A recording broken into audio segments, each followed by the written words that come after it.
Assalamualaikum warahmatullahi wabarakatuh.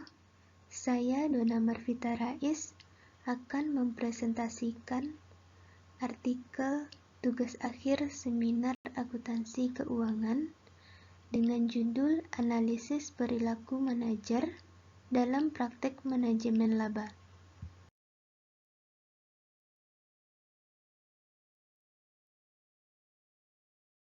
Yang pertama yaitu pendahuluan.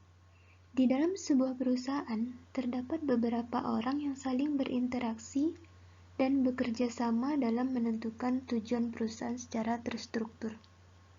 Tujuan menjadi sasaran dasar dalam perusahaan untuk mengungkapkan kinerjanya kepada publik. Sebuah perusahaan kecil dapat menghandle semua proses manajemen perusahaannya sendiri, sedangkan bagi perusahaan yang besar, mereka tidak bisa melakukan proses manajemen perusahaannya dengan sendiri, melainkan harus mengutus seorang manajer dalam mengontrol perusahaan sehingga dengan tujuannya serta dapat memenuhi keinginan dari stakeholder perusahaan. Di dalam praktek dunia bisnis, pada kenyataannya banyak dari manajer umumnya berperilaku tidak sesuai dengan keinginan pemilik perusahaan dan para stakeholder. Banyak dari manajer yang bersifat mencari keuntungan sendiri atau kepentingan pribadinya sehingga dapat dikatakan manajer memiliki perilaku oportunistik. Perilaku oportunistik ini merupakan perilaku yang berusaha mencapai keinginan dengan segala cara, bahkan ilegal, yang dipengaruhi oleh adanya kekuatan atau power dan kemampuan atau ability. Ini dikemukakan oleh Khairul Amri pada tahun 2016. Nah, para manajer sebagai pemegang opsi pada perusahaan menginginkan laporan keuangan suatu perusahaan itu terlihat bagus, sehingga menarik bagi investor. Mereka dapat melakukannya dengan manajemen laba. Manajemen laba dapat menghasilkan laporan keuangan yang tidak transparan, di mana pihak manajer dapat mengubah metode akuntansi atau menggeser periode perhitungan pelaporan keuangan agar mendapatkan laba yang diinginkan. Di dalam manajemen laba dapat terjadi dikarenakan adanya asimetri informasi antara manajemen atau agen dan pemilih atau prinsipal.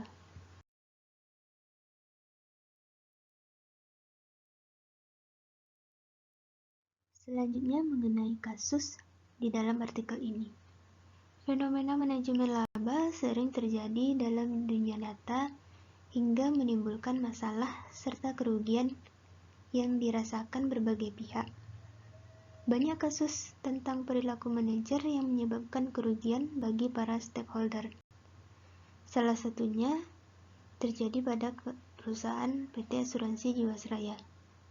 Nah, berdasarkan situs Detik Finance, Fadli Fauzi Rahman pada tahun 2020 menyimpulkan kasus Jiwasraya ini sudah lama terjadi sejak tahun 2006.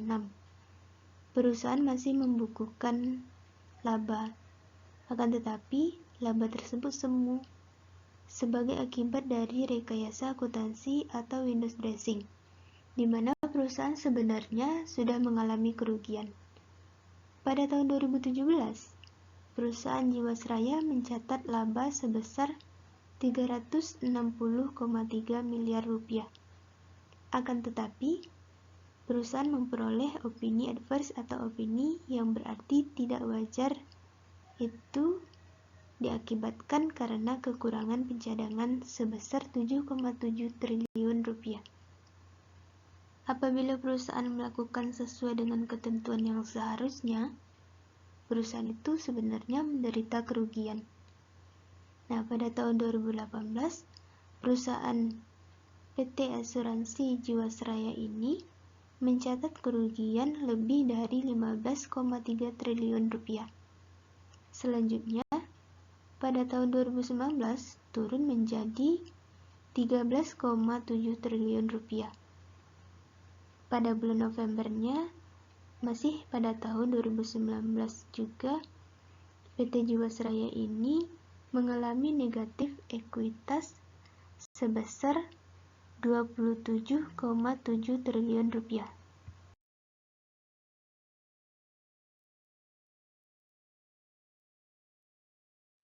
Rumusan masalah di dalam artikel ini ada 4, di antaranya, yang pertama, pihak apa saja yang mengalami kerugian akibat perilaku manajer dalam praktek manajemen laba. Yang kedua, apakah praktek manajemen laba tersebut termasuk manipulasi dalam perusahaan? Yang ketiga, mengapa manajer melakukan manajemen laba terhadap perusahaan yang dikelolanya? Yang keempat, bagaimana tindakan yang bisa dilakukan oleh stakeholder atau pemilik perusahaan dalam mengurangi praktek manajemen laba tersebut?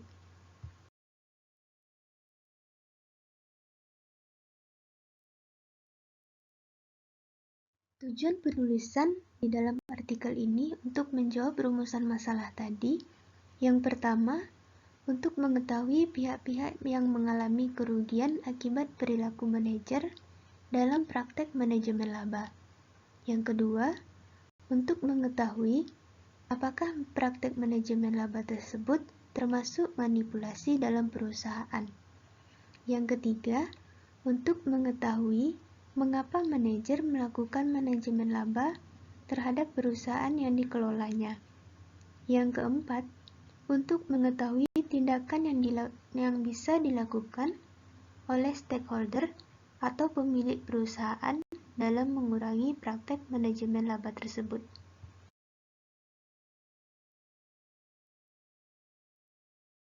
Selanjutnya, tinjauan literatur.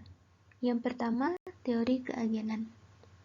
Untuk meningkatkan kinerja perusahaan dan mensejahterakan semua pihak perusahaan, maka manajer mempunyai tanggung jawab terhadap laporan keuangan yang mencerminkan kinerja perusahaan.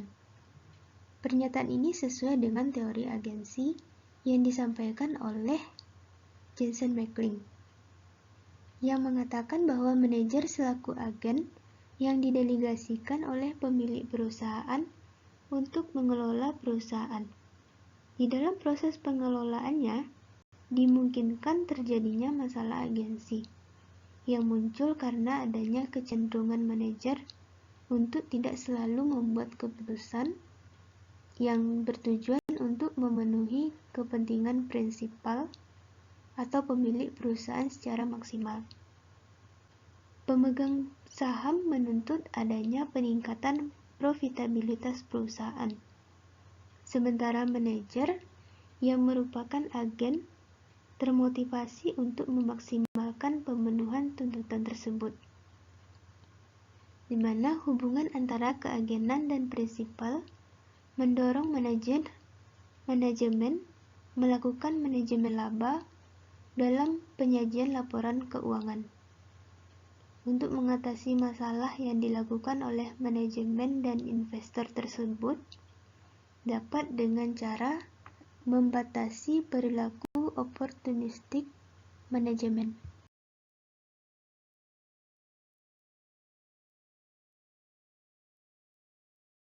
Selanjutnya mengenai manajemen laba. Ada beberapa pendapat mengenai manajemen laba. Yang pertama, menurut Haley and Wallen pada tahun 1999 mengatakan manajemen laba terjadi ketika manajer menggunakan penilaiannya dalam sebuah laporan keuangan dalam menyusun transaksi untuk diubah dalam laporan keuangan, baik untuk menyesatkan beberapa pemangku kepentingan tentang kinerja ekonomi atau mempengaruhi hasil kontrak yang bergantung pada angka akuntansi yang dilaporkan. Yang kedua, menurut Cupertino pada tahun 2015 yang mengatakan manajemen laba itu digunakan untuk menggambarkan keputusan yang diambil oleh beberapa manajer untuk menggunakan metode akuntansi atau untuk mengarahkan kegiatan operasional sedemikian rupa sehingga mempengaruhi pendapatan dalam memenuhi tujuan tertentu terhadap hasil yang dilaporkan dalam laporan keuangan perusahaan. Selanjutnya, menurut Watts and Zimmerman, pada tahun 1990 di dalam Lean pada tahun 2014 yang menyatakan bahwa manajemen laba terjadi ketika para manajer menerapkan kebijakan mereka atas angka-angka akuntansi dengan atau tanpa batasan dan kegiatan-kegiatan tersebut dapat memaksimalkan nilai atau bersifat oportunistik.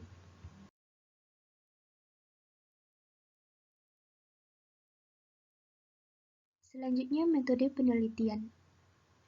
Penelitian ini menggunakan metode descriptive analysis yang berdasarkan data kualitatif dan kuantitatif dari berbagai sumber. Pengumpulan data atau informasi yang dibutuhkan dengan melakukan pencarian terhadap berbagai sumber tertulis, baik berupa berita-berita atau dokumen-dokumen yang relevan, serta melalui situs online resmi dengan kasus yang dibahas, dan mencari referensi-referensi berupa penelitian terdahulu yang telah dilakukan oleh peneliti sebelumnya. Selanjutnya, pembahasan. Ada beberapa artikel yang membahas dan meneliti perilaku manajer dalam praktek manajemen laba. Berikut mengenai penelitian terdahulu yang meneliti tentang perilaku manajer dalam praktek manajemen laba. Di antaranya ada Dekel dan kawan-kawan pada tahun 1995 meneliti tentang Detecting Earning Management. Ini membahas mengenai evaluasi kemampuan model alternatif dalam mendeteksi manajemen laba dan beberapa kesalahan yang terjadi dalam analisis manajemen laba berbasis akrual.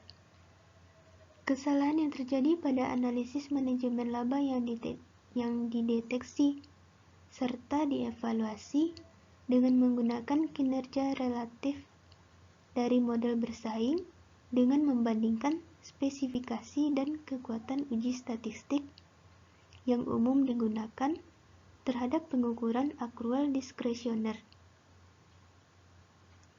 Selanjutnya, Jones pada tahun 1991 tentang Earning Management Sharing Import Relief Investigation membahas bagaimana manajemen laba selama dilakukannya penyelidikan terhadap pemberian bantuan impor dengan menguji apakah perusahaan-perusahaan akan mendapat manfaat dari usaha untuk mendapatkan bantuan impor dengan melakukan pengurangan laba melalui manajemen laba selama dilakukannya penyelidikan bantuan impor oleh Komisi Perdagangan Internasional Amerika Serikat. Studi manajemen laba ini secara khusus membahas mengenai di mana semua pihak yang berkontrak memiliki insentif untuk secara sempurna memantau angka-angka akuntansi untuk dimanipulasi. Hasil ini menunjukkan bahwa manajer mengelola laba selama pemeriksaan keringanan gaya impor yang membuktikan kebermanfaatan regulator pada ITC.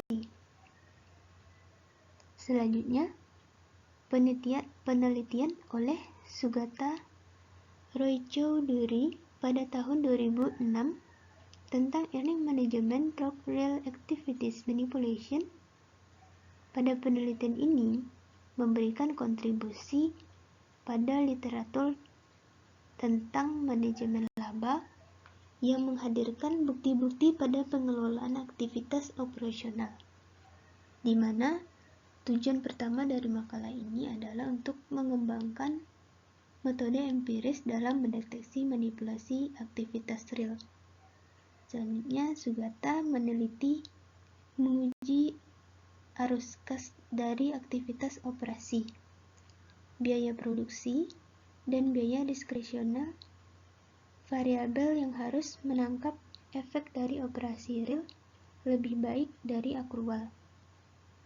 Selanjutnya, peneliti menemukan bukti yang mengusulkan potongan harga untuk meningkatkan penjualan pada sementara waktu, serta melebih-lebihkan produksi dalam melaporkan harga pokok penjualan yang rendah dan pengurangan pengeluaran diskresioner untuk meningkatkan angka yang dilaporkan.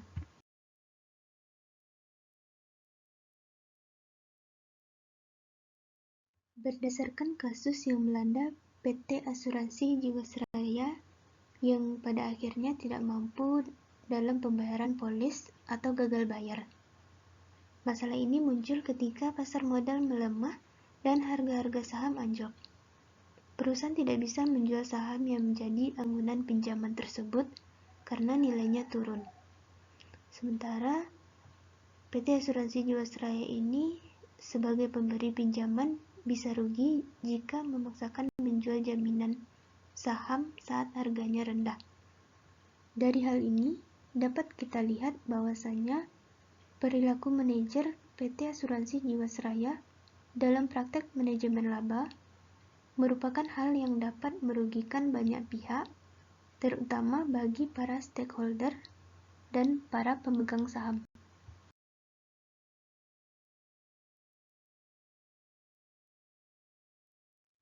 Manajemen laba memang banyak terjadi di berbagai perusahaan lainnya, termasuk pada PT Asuransi Jiwasraya. Pada PT Asuransi Jiwasraya ini diakibatkan dengan adanya penyimpangan-penyimpangan yang berindikasi fraud dalam pengelolaan saving plan dan investasi. Pada kasus PT Asuransi Jiwasraya melakukan window dressing pada tahun 2006. Adapun laporan keuangan tentunya dibuat oleh manajemen perusahaan, dalam hal ini direksi. Di dalam hal ini, berdasarkan berita-berita mengenai kasus Jiwasraya ini yang berindikasi fraud, melibatkan top manajer dan manajemen investasi, maka bisa perilaku dalam kasus ini dikatakan lebih kepada kepentingan manajer. Ketika suatu informasi akuntansi dapat memberikan pengaruh dalam mengambil keputusan, maka informasi tersebut dikatakan relevan.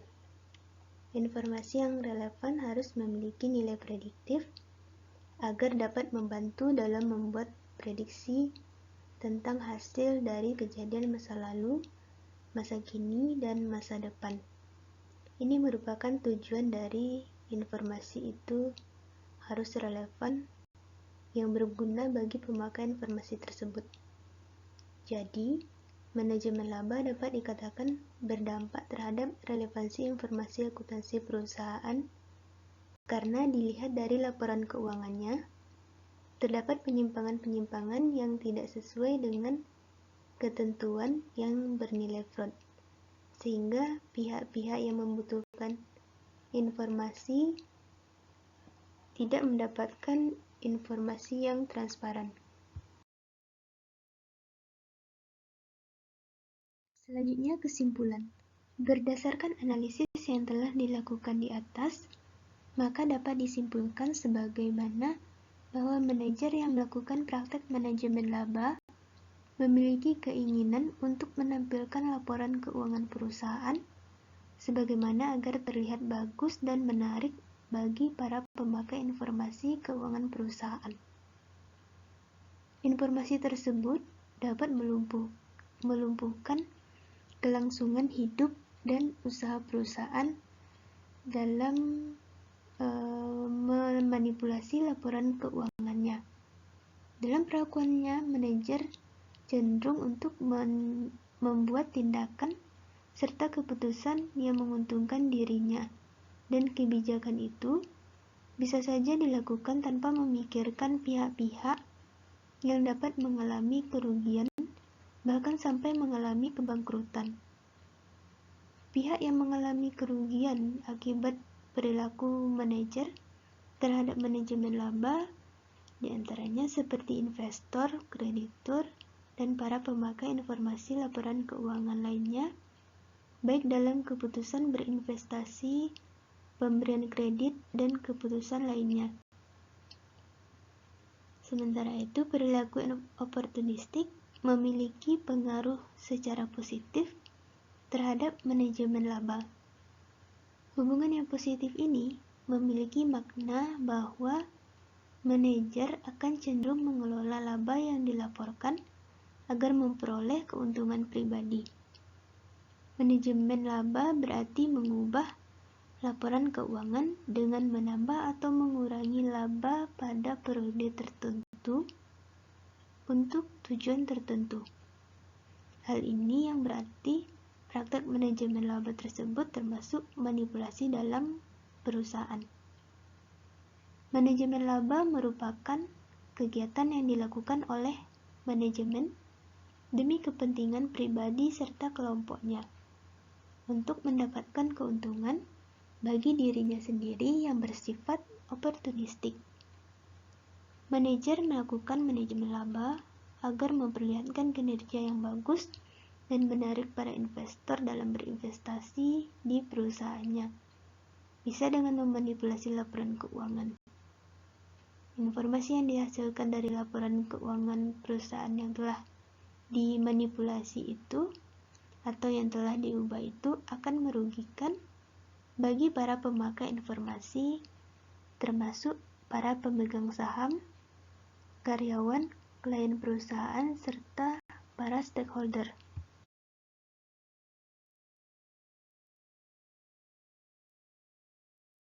Adapun saran atau rekomendasi dari analisis manajemen laba ini, yaitu dalam mengurangi praktek manajemen laba dapat dikurangi dengan harus adanya kesepakatan antara manajer dengan pemegang saham sehingga tidak munculnya sifat oportunistik.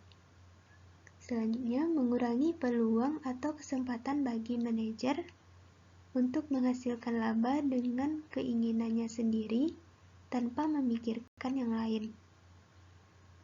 Praktek manajemen laba yang memanipulasi laporan keuangan oleh manajemen yang menyebabkan kerugian bagi stakeholder dapat dikendalikan dengan tindakan atau strategi yang bisa meminimalisir kesempatan bagi manajer dalam melakukan praktek manajemen laba.